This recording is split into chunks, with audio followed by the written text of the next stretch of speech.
Hello, my name is Catherine, and I am a lifelong journal writer. Most of us are, or we used to be. So most of my writing when I started out journaling was when I was in the 6th grade, and I would spend lots and lots and lots of pages talking about how terrible my hair was, how much I hated my thighs, what I looked like in a swimsuit, and most of the content was a question of why nobody liked me, which, as you can imagine, because I keep talking about my hair and my thighs and what I look like in a swimsuit.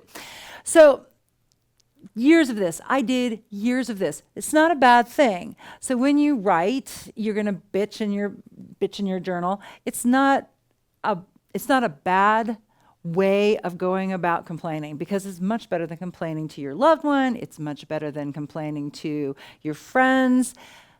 But at the same time, after a while, I really got tired of creating gruesome ends for my enemies, a la Game of Thrones. I was really tired of myself. I was tired of complaining. You may get to that point yourself. You spend lots of time saying how bad things are, and then you spend no time trying to fix it.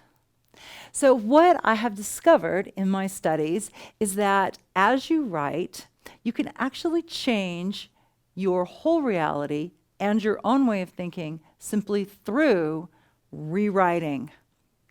What do I mean by that?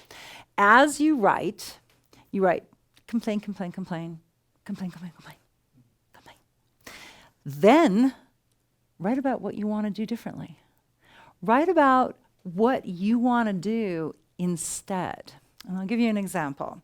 So my oldest son is moving across the country and taking my precious granddaughter with him. We are not happy. We are not happy. And I won't tell you where he's going because I can't even imagine. It's very hard for Californians to let other Californians leave. So my husband turned to me and said, all right, this is what we have. What new story are we going to write? What new way are we going to be with this? What is the next step? It's not to complain. It's not to feel sad or tragic. We already did that. We did that for about a day, kind of walked around like zombies. But what can we do now? What can we do to improve this? And I thought, oh my gosh, he's not even a journalist. But he knew what to say and how to change things. He says, how do we think differently about this? We are smart people. We can do this another way. And that's what you get to do when you journal, is that you can write out some of the worst things that have ever happened to you, or your challenges going on right now, and pause and say, what do I want to do differently? What do I want out of this situation? And here's the thing, the more you think about it, the more you think differently about what you're writing and about how you're coping, the more your whole life will shift to that positive outcome. So there's a theory about plasticity in the brain, and many of us and many of the lecturers that you've heard on this show are deeply invested in this idea. We can change the way we think for as long as we want to.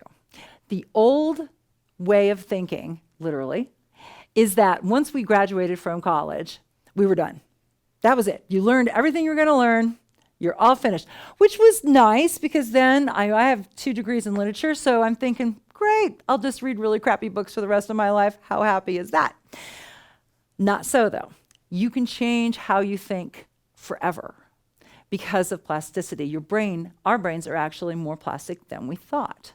So the good news is that you're not doomed to forever think the same way. You can change how you think.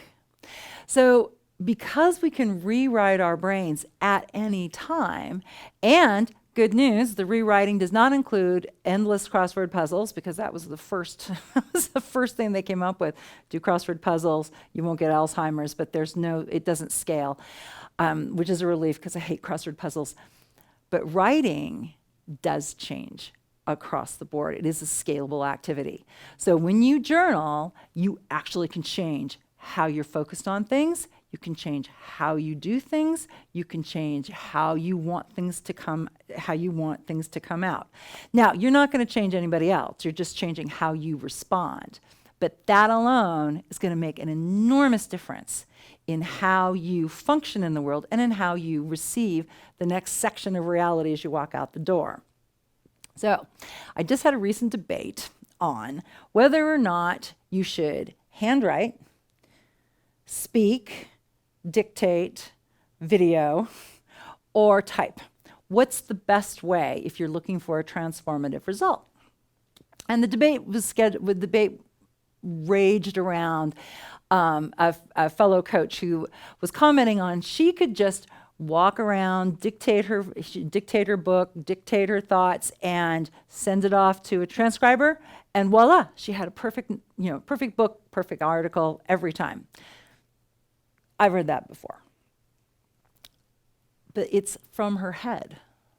When you just speak, when you're just talking into your phone, when you're just doing a video, you're speaking from your head.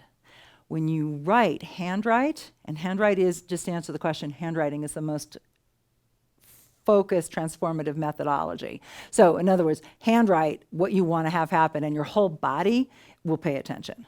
Handwriting is from your whole self. It's from your heart. It's what will get you the best turnaround. When I want to write a beautiful poem, or I want to write a song, or you want to write a novel, it needs to come from all of you, not just your head. So for transformative work, you want to write. You want to physically write. You can do some typing. I mix it up. Physical writing is going to be the best way to go about it. So now you have that answer. It also is going to exhaust your hands for the first time you do it, because we're not used to it. So you write down everything that you love, you write down everything that you hate, and you're going to write down how you want to change it. You're going to write down what that pivot looks like. Because as you write about what you want, you just might get what you need.